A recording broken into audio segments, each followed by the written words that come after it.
Friends, आज मैं आपको डिफरेंट वायरसेस के बारे में थोड़ा डिटेल में बताना चाहूँगा। इसमें सबसे पहले आता है इन्फ्लुएंजा वायरस। इन्फ्लुएंजा वायरस से जो तकलीफ होती है उसको इन्फ्लुएंजा बोलते हैं और इसको फ्लू भी कहा जाता है। फ्लू, इसमें नाक से पानी और सिर दर्द, फीवर, ये सब होता है। और एक्चुअली देखा जाए तो ये इन्फ्लुएंजा वायरस दो तरह का होता है। पहला होता है ए और दूसरा होता है बी।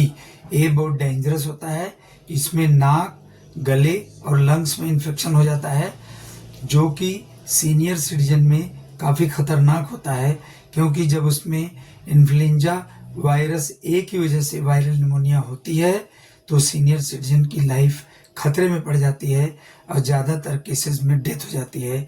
इसलिए उससे बचने के लिए हम लोग सीनियर सिटीजन को हर साल इन्फ्लुएंजा की वैक्सीन लगाने की सलाह देते हैं और यह लाइफ लॉन्ग उनको हर साल लगवाना चाहिए, जिससे अपने आप को इन्फ्लुएंजा वायरस से बचा सकते हैं। ए टाइप से। दूसरा होता है बी टाइप। बी टाइप ये इतना साधारण होता है, ये इतना खतरनाक नहीं होता है। इसमें 3-4 दिन के अंदर वो वायरस खत्म हो जाता है और अगर हम लोग थोड़ा सा पैरासीटामोल की गोली, एंटीहिस्टामिनिक टैबलेट वगैरह ले लें तो उससे हमको छुटकारा मिल जाता है। अब दूसरा नंबर आता है hepatitis A, hepatitis B, hepatitis C, hepatitis D, hepatitis E, जो कि लीवर को डायरेक्ट अफेक्ट करते हैं। और इसमें चूंकि लीवर की सेल्स डैमेज होती हैं, इसलिए ज़्यादातर केसेस में मरीज को जॉन्डिस हो जाता है। तो सबसे पहले आपको बता दूं जॉन्डिस किसे कहते हैं। जॉन्डिस जो है बॉडी की होल स्किन, आँख के जो सफ़ेद पोर्शन होता है उसमें, मुंह के अंदरूनी भाग में तथा नाक के अंदरूनी भाग में अगर कलर पीला हो जाता है तो इसको हम लोग जॉन्डिस बोलते हैं। इन वायरसेस यानी ए, बी, सी, डी और ई के इन्फेक्शन से ज़्यादातर केसेस में जॉन्डिस हो जाती है। सबसे पहले मैं आपको बताना चाहूँगा कि वायरस ए क्या होता है, हेपेटाइटिस ए क्या होता है। हेपेटाइटिस ए जो होता है वायरस, वो काफ़ी इन्फेक्शियस होता है और वह कंटामिनेटेड फूड, कंटामिनेटेड वाटर और in coming in the touch या contact of the person who is infected with the hepatitis A virus से एक दूसरे के शरीर में प्रवेश कर जाता है, यानी ये इन्फेक्शियस होता है।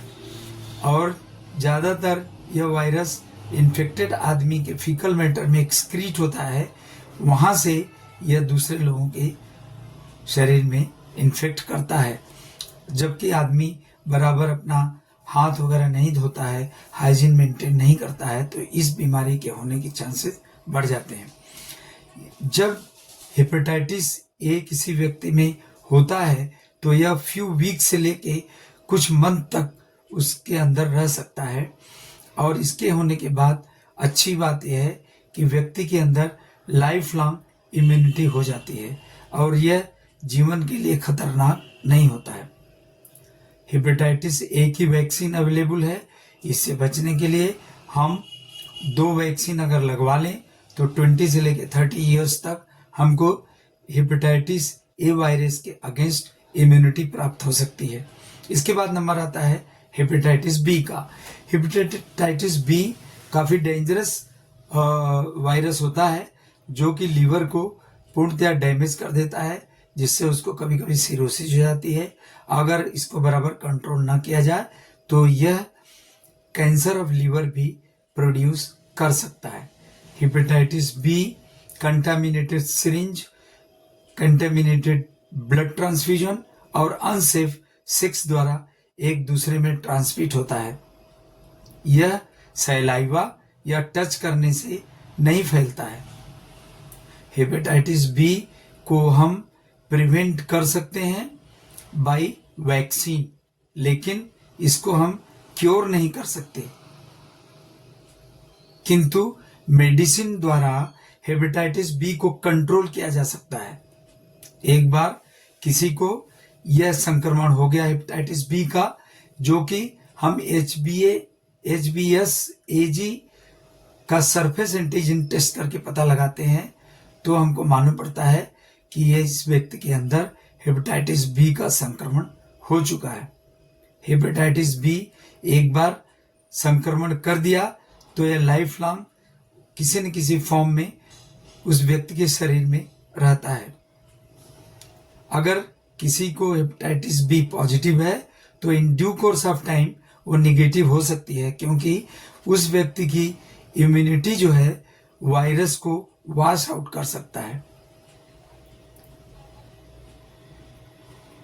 अगर हेपेटाइटिस बी को एंटीवायरल मेडिसिन दी जाए तो उसको हम अच्छी तरह से कंट्रोल कर सकते हैं, लेकिन क्योर नहीं कर सकते हैं। अब इसके बाद नंबर आता है सी, हेपेटाइटिस सी का। हेपेटाइटिस सी भी बी की तरह एक डेंजरस वायरस होता है जो लीवर को डैमेज करता है, जिससे सिरोसिस हो जाती है, और ये भी कैंसर प्रोड्यूस कर सकता है लीवर का। दोस्तों, हेपेटाइटिस सी भी कंटामिनेटेड सिरिंज, ब्लड ट्रांसफ्यूजन और अनसेफ सेक्स द्वारा एक पेशेंट से दूसरे पेशेंट के में ट्रांसमिट होता है। हेपेटाइटिस सी को क्योर कर सकते हैं, इसकी ये खासियत है, क्योंकि एंटीवायरल मेडिसिन द्वारा हेपेटाइटिस सी को क्योर किया जा सकता है, किंतु इसकी वैक्सीन नहीं है। अब आता है नंबर हेपेटाइटिस डी का। हेपेटाइटिस डी का दूसरा नाम है सेटेलाइट वायरस। सेटेलाइट वायरस यानी हेपेटाइटिस डी उसी व्यक्ति में अटैक करती है जिसके अंदर पहले से हेपेटाइटिस बी प्रेजेंट है। जब हेपेटाइटिस बी पेशेंट के अंदर डी अटैक करता है तो ये काफी सीरियस कंडीशन हो जाती है।